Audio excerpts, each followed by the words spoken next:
Hyundai's designs these days, I think they are probably one of the design studios right now in 2025 that is the most fun to work at, because now we have the brand new Ioniq 6N has just been unveiled and it looks great. This is my vision I had when EV starting to become the norm on the market, because we have this battery pack of underneath the vehicle. We have two motors, if it's dual motor, one in the front axle, one in the rear. We don't have a transmission, so you can build whatever type of shape you want on top of the vehicle, and that is, I think, Hyundai has taken advantage of that in the best way among the manufacturers, because their designs now, their EV designs, are just really, really cool to see. So now we have the Ioniq 6N, and I think it's a fantastic design. A few gimmicks like we have in the Ioniq 5N that probably a little unnecessary.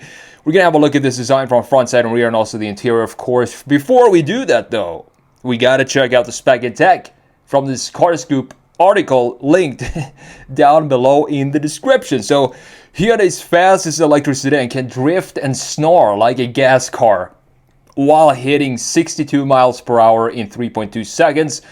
Like the Ioniq 5N, the new Ioniq 6N features two electric motors and an 84 kilowatt-hour battery pack. Not bad at all. The suspension has been reworked and now pairs with a louder ICE-inspired sound profile. I'm not sure what that means. Like, the suspension has a sound profile? I don't know. Interesting. Engineers updated the E-Shift system to better simulate an 8-speed automatic gearbox. Now, I did drive the Ioniq 5 and I did a review on that one. It is pretty fun, I have to say. I mean, using this gearbox, it feels like it is an 8-speed automatic. Even though, it's obviously just a 1-speed EV powertrain. The only thing, though, are the noises. I'm not so big fan of the engine noises, simulated engine noises that we have in these vehicles. The new Ioniq 6N brings much of what was what made the RN22E concept intriguing to life. I agree with that. It looks very much like the concept. They didn't change a lot here, and the concept was just a very, very cool looking design. It's packed with features aimed squarely at driving enthusiasts. If you're behind the wheel of a Tesla Model 3 Performance, this might be a good time to start paying attention, Tesla owners. You might want to get this instead. So it abandons the original sedan's controversial headlights in favor of a pair of thin split lights, because that is what we get on the Ioniq 6 in the regular one as well. They just facelifted it, and I think it looks so much better with these thin Knight Rider style headlights in the front end.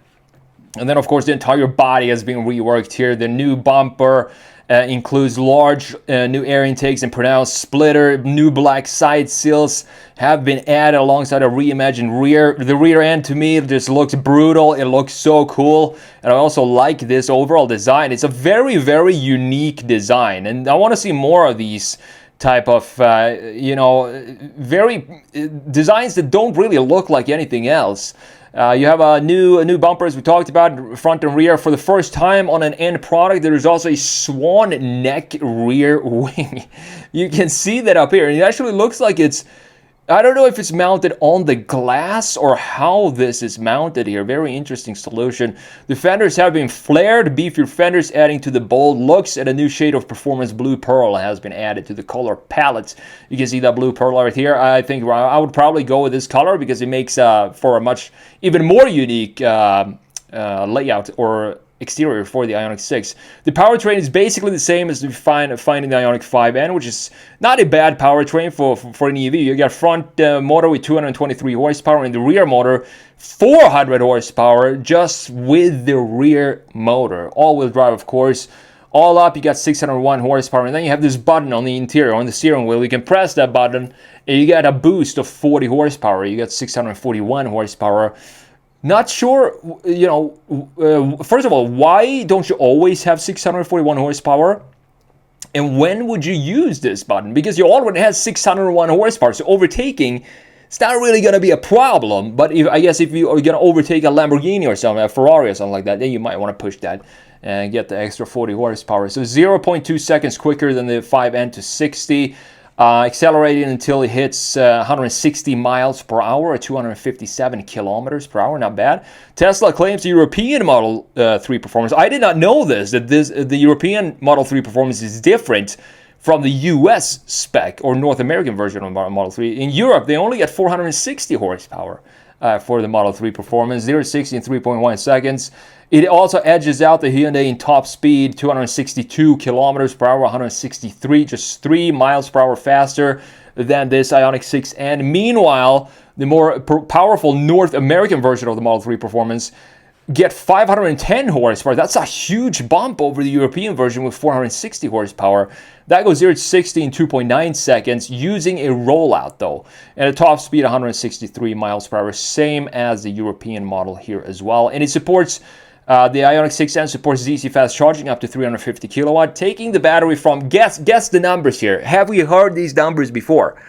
We have, for sure. So 10 to 80% in just 18 minutes. We have not moved forward from those numbers. What I really like about Hyundai's EVs and their whole EV department is I feel like they're really putting in an effort to try and make their EVs not feel like every other EV that you're driving, because that is the problem to me when I look at EVs. They all feel exactly the same. So we have some fake stuff going on here, but it actually adds to the driving experience, at least some of these features. For example, we have an updated N-Active system, plus system, sound system with 3 customizable audio profiles, and an improved version of the Ioniq 5's superb E-Shift fake dual clutch transmission.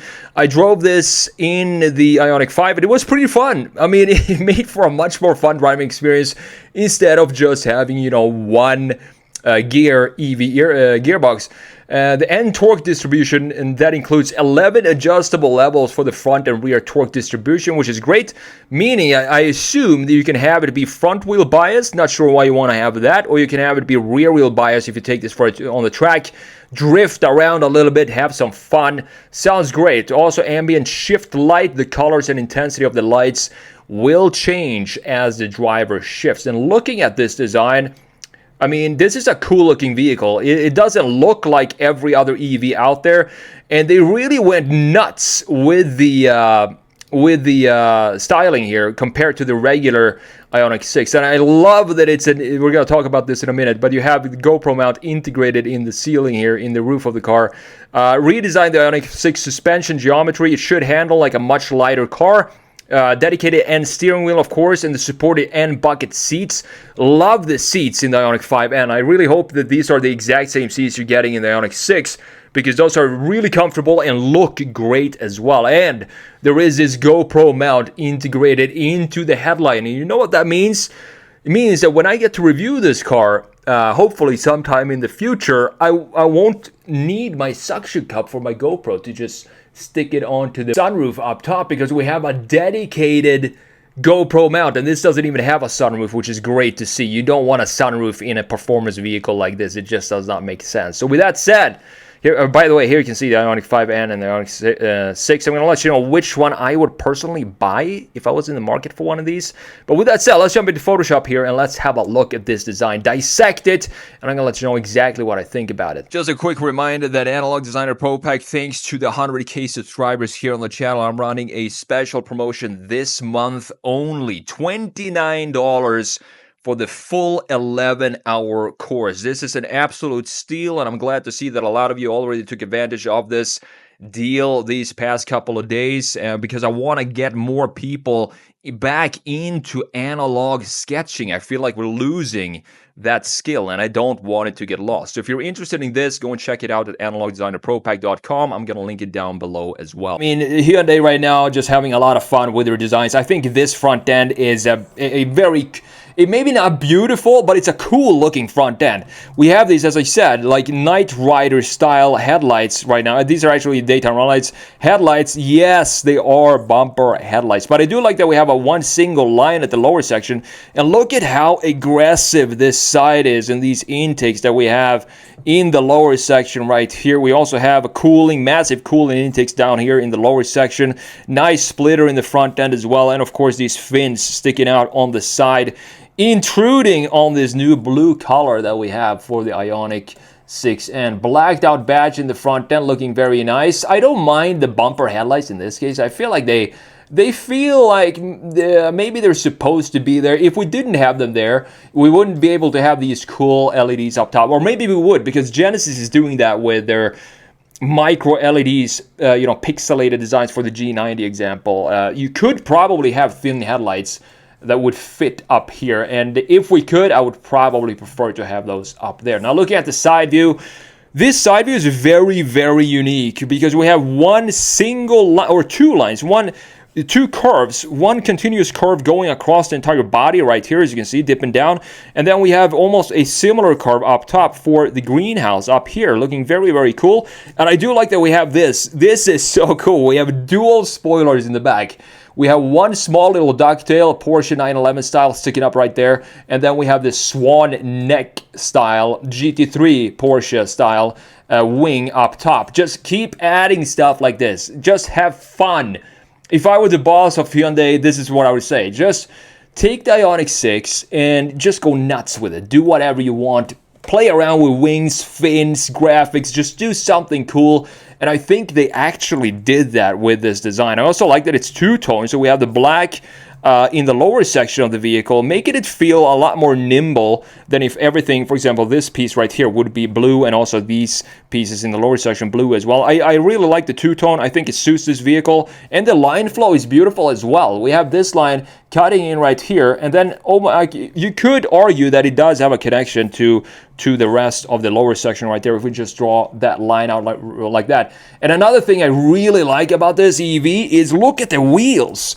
They're not covered up with, a food plate just to cover the entire wheel. Instead, we have beautiful 5-spoke design. I also like that we have this inner chamfer rim on the inside of the wheel, looking very cool. Red calipers, of course, and the wheel design, even though they are black, I would want to have this being silver, of course, just to appreciate the wheel design a little better than this. But I do think this is by far a much more interesting design for the wheels than just having, the covered up wheels that we usually see on EVs. Now, looking at the rear end design of this thing, this is where everything just comes together for me. This looks extremely aggressive. It's hard to believe that this is actually a Hyundai. I mean, think back maybe 10 years of what kind of cars Hyundai were doing with a Hyundai Accent and all of these, Santa Fe's, SUVs.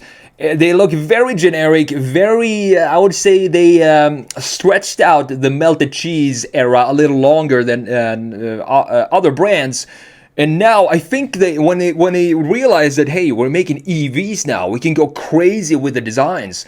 I think they took that opportunity and just went nuts and had, as I said before, like a lot of fun just designing new generations of EVs for Hyundai. You can clearly see that here. I love this. There is a tiny little chamfer going right here. Can you see it right there? Beautiful. It's a beautiful solution of how you have one chamfer going into a big chamfer up top, and then of course you have everything down here being blacked out. And I like to see that we have a connection to the graphics in the front here, with the graphics in the front to what we have in the front end with these wings sticking out like this. We have the same solution in the rear end, and everything being pixelated, giving this futuristic look. We have big pixels here and then some small pixels right here, or dots of LEDs in the black graphic. We have some, not sure what these are, maybe these are the reverse lights, or maybe just reflector lights at the very bottom. This looks like one of the most aggressive diffusers I have ever seen on a vehicle, and it sits on a Hyundai EV. Very, very, very unlikely 10 years ago, but now we have that today. Proportions overall for this, very unique proportions, and I do like what Hyundai has done here. Now, looking at the interior, every time I see an interior, I ask myself this: what is the coziness level of this interior? And to me, this interior feels pretty cozy, to be honest. I mean, it got everything I want. Basically, we don't have a housing for the gauge cluster, and that is probably the only thing that's missing here. But I do like the integration of the dash and the gauge cluster. I want to have them be separate, but here we have them together, which is fine. It's not too bad because it sits pretty deep in the dash. It goes down here and have a nice baseline and a bay that it sits within. Steering wheel looks very, very nice as well. Very chunky steering wheel. You can see this, where is this N button? the boost button right here. This is the thing that gives you an extra 40 horsepower if you press that one. You have probably the drive modes here, I would assume, and some cruise control settings in the steering wheel as well. But the big thing here, Hyundai going back to physical knobs and buttons. They're actually doing what Ferrari is doing as well. Guess what? They're listening to what the customers want in their interiors. Ferrari clients said, we're sick of these tactile touch buttons that we have everywhere in the steering wheel. So Ferrari said, okay, no worries, we're going to go back to regular buttons. And Hyundai is doing the exact same thing. Volkswagen is starting to do that as well, going back to physical buttons. Very, very happy to see that. And we have even more buttons down here in the center portion. This, to me, with this dark layout that we have here, I think it's a pretty cozy interior. Even though we do have two big screens on the dash, I would definitely not mind sitting in this interior for a very long time and just driving around, cruising around, maybe making a cross-country road trip or something like that. Which would I buy? This one or the Ioniq 5? And I think I would honestly go for this one. This is more of the stretched out sedan-like proportions, even though the Ioniq 5 looks like a hatchback, like an old Golf, Giugiaro Golf. The thing that always bothered me with the Ioniq 5 is the wheelbase and how far back the rear axles sit when you look at the car from a side view. I just want to move the rear axle forward a couple of inches to help the proportions of that. This design does not have that same problem. It doesn't look like typical EV proportions here, and that is the reason. We still have the same powertrain, so you get the same power as the Ioniq 5N, and I just prefer this design a little bit more than I do the Ioniq 5N.